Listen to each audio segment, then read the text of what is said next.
Mi nombre es María Isabel Castro Pérez, estudiante de Derecho del segundo trimestre. La cátedra Derecho Civil 2, que la preside la doctora Mayra Alejandra Maldonado. Mi tema de exposición está relacionado a la teoría general del negocio jurídico, el cual contiene el contrato y la voluntad real y la voluntad declarada. Coincide la voluntad real y la voluntad declarada, aunque no existe ningún problema cuando se diversan y se presentan diversas soluciones aportadas por nuestra doctrina en el Código Civil venezolano. La voluntad declarada puede ser diferente a una voluntad interna. Esta divergencia puede prevenir de diversas causas, en las cuales tenemos la causa inconsciente y la causa consciente. La causa inconsciente puede ser en las situaciones que no conocidas deliberadamente por el sujeto, como en el caso de un error en la declaración, o cuando si bien el sujeto manifestó una determinada voluntad o voluntad interna, en el cual se formó de una manera incorrecta, que puede ser por una causa de fuego, por un acto limitado del dolo y violencia. Puede ser que la persona está siendo obligada a hacerlo. Dentro de esto tenemos también el sistema doctrinarios aplicados. Este sistema doctrinarios aplicados tenemos como doctrina esencial la clásica, que tiene una voluntad, doctrina volativa o francés. Esta voluntad, esta teoría, sostiene que debe prevalecer esta declaración con base a una certeza y una seguridad de las relaciones jurídicas. También tenemos la teoría de la declaración o declarativa, en el cual se mantiene y se sostiene la firmeza del declarante, que debe asumir las consecuencias de dicha declaración y cuando hay divergencia y que le sea imputable. Como segundo tema tenemos los sistemas doctrinales aplicables. Dentro de los sistemas doctrinales aplicables tenemos la teoría clásica de la voluntad o doctrina volativa o francesa. Dentro de esta teoría sostiene que la voluntad interna del sujeto prevalece sobre la declaración. Tenemos la teoría de la declarativa o declaración alemana. Esta teoría sostiene la prevalencia de la declaración con base a una seguridad y certeza de las relaciones jurídicas. Y tenemos la teoría de la responsabilidad. Esta sostiene que el declarante debe asumir las consecuencias de las declaraciones cuando la divergencia le sea imputable. Tenemos la teoría de la confianza, de la legítima y expectativa. Esta teoría, según la declaración, debe prevalecer sobre la voluntad efectiva si el declarante suscitó en el destinatario una expectativa legítima. Por lo cual podemos decir que modernamente, sin embargo, se tiene a darle una preeminencia a la voluntad real. ¿Qué ocurre cuando nuestro Código Civil venezolano, aunque no contiene ninguna disposición al respecto, sin embargo, nuestro artículo 1160 del Código Civil venezolano parece estar más inspirado por la voluntad real, pero asimismo el artículo 1387 de nuestro Código Civil venezolano pudiera ser un ejemplo del predominio de la voluntad declarada sobre la real. Aunque en conclusión nuestra materia contractual no contamos con una norma concluyente, porque pudiera ser que sostenerse una prevalencia sobre la voluntad real, salvo que la buena fe y la seguridad del comercio jurídico nos imponga, según las circunstancias del caso concreto, una conclusión diferente. Vamos al silencio de las partes. El silencio de las partes lo tenemos a dar más preeminencia a la voluntad real. Sin embargo, nuestro Código Civil contiene disposiciones al respecto. El silencio de las partes. Ese silencio por sí mismo nunca puede llegar a constituirse como una manifestación de voluntad para darle sentido positivo al silencio que debe existir. Una cláusula contractual o se expresa a través de una norma legal, así lo impongan, como sería en el caso del artículo 1364 de nuestro Código Civil. En materia de reconocimiento de un instrumento privado o de la manera tácita, reconducción en la materia de arrendamiento de conformidad con el artículo 1164 y 1600 de nuestro Código Civil. Como tercer punto tenemos el objeto del contrato. Como concepto podemos definirlo como los contratos son las obligaciones y el objeto de la obligación, que es la prestación debida, y a otros por el objeto del contrato son las prestaciones. El contrato puede definirse también como los intereses que el contrato persigue, que se traduce en los bienes o utilidades y las relaciones que el contrato tiene a satisfacer. Este objeto puede ser posible, lícito y determinable, susceptible o valoración pecuniaria.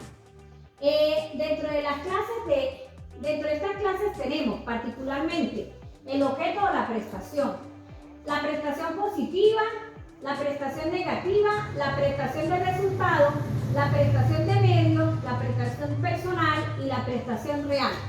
Dentro de la prestación positiva son prestaciones de dar o de hacer. Esto implica que es una acción de una conducta comisiva. Dentro de la prestación negativa nos implica una conducta omisiva, porque debe haber una abstención. Dentro de la prestación de resultados se busca la obtención de un resultado específico. Dentro de la prestación de medios nos promete dar lo mejor de sí para obtener un resultado que no comprometa la verdadera obtención del mismo.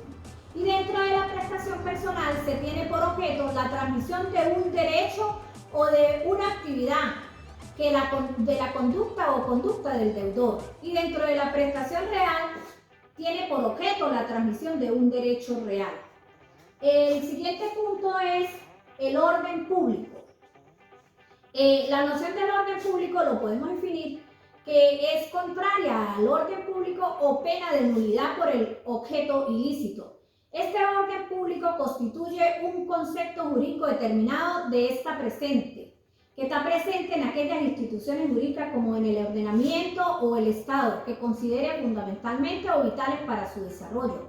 Por ende, estas están sustraídas de la autonomía de la voluntad, porque esta norma o ley es donde esté, por medio o por el interesado o esté el interesado al orden del público.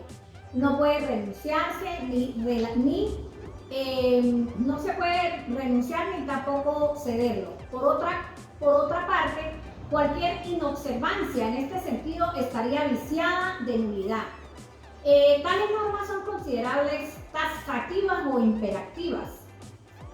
Las estipulaciones nulas por un objeto lícito, entre esta doctrina fundamentalmente podemos ubicar las estipulaciones de intereses de usurarios. Tenemos también la prohibición de los pactos sobre sucesión futura. Dentro de los intereses usurarios existen los cobros excesivos de intereses, expropiación de prestaciones entre las partes. Una de estas partes obtiene de la otra una prestación notoriamente inequivalente. Y dentro de la prohibición de los pactos de sucesión futura tenemos de institución y de renuncia.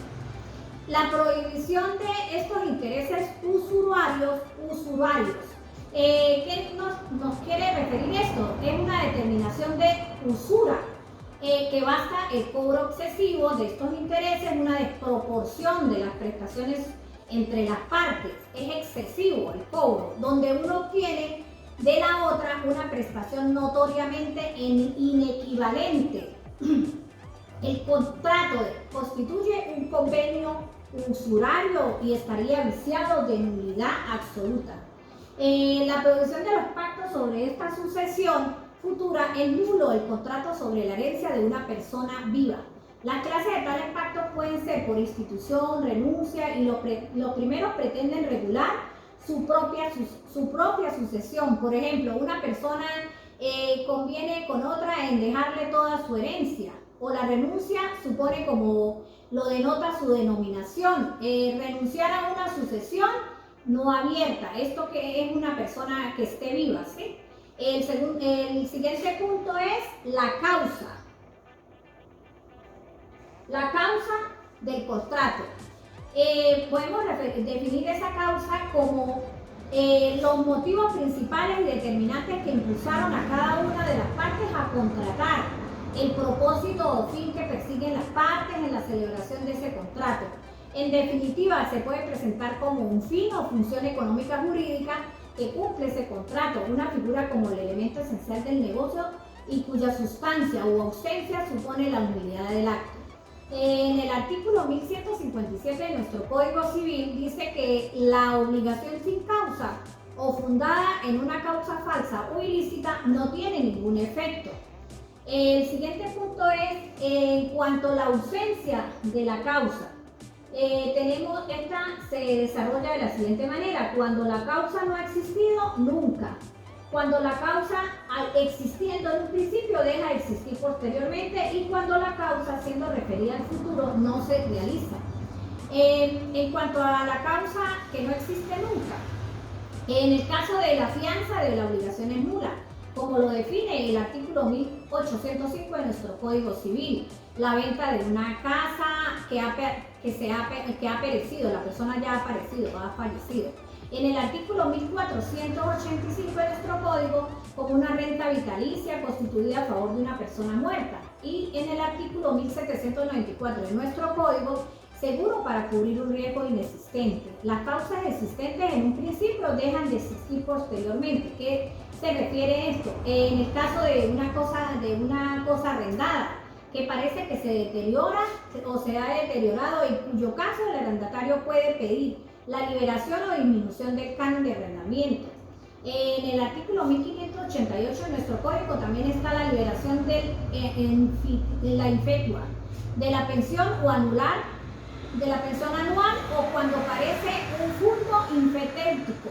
Según el artículo 1571 de nuestro código, el contrato de arrendamiento de obra, cuando el obrero coloca su trabajo o la cosa y perece antes de ser entregada, sin que el dueño esté en mora de examinarla, queda liberado, a menos que la cosa parezca que por vicio de la materia o por causa imputable al arrendador.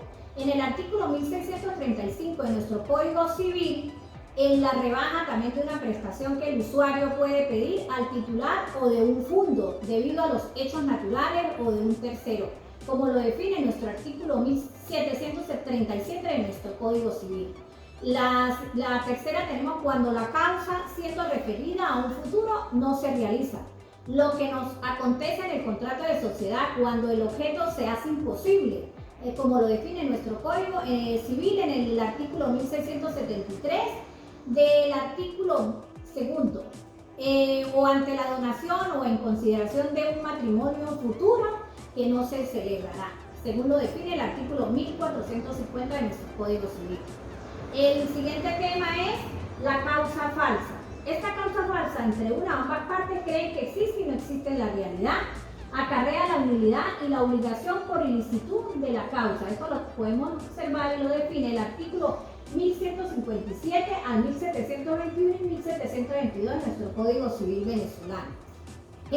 La causa falsa es aquella causa en que ambas partes creen que existe y no existe en la realidad. Está referida y citada en el artículo anteriormente mencionado, 1157 de nuestro Código, lo cual es carente de efecto y es nulo. Y la causa falsa o putativa también se acarrea la nulidad y la obligación completo de esta.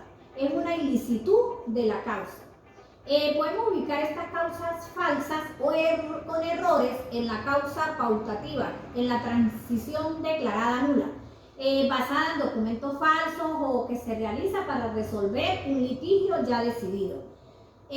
También agregamos el caso del heredero, que creyéndose que se cumple como un legado.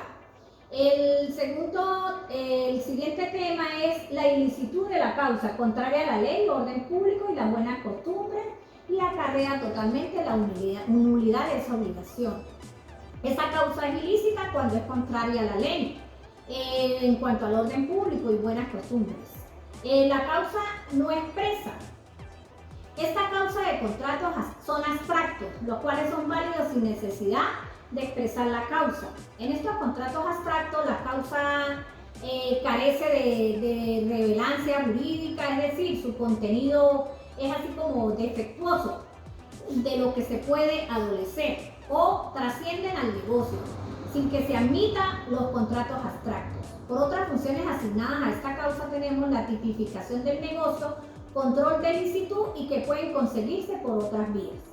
En cuanto al siguiente tema, que es la presunción de causa, como lo estipula nuestro Código Civil en el artículo 1158, que consagra que se ha denominado una doctrina de presunción iuris tantum de causa, lo que es la presunción de un doble alcance, pues la causa se considera existente y se considera lícita. Esta presunción establece en contra del deudor y en que el beneficio del acreedor, por lo cual el deudor pretende alegar la inexistencia de esta causa y tendrá la carga de la prueba. Esta doctrina refiere también a una prueba falsa.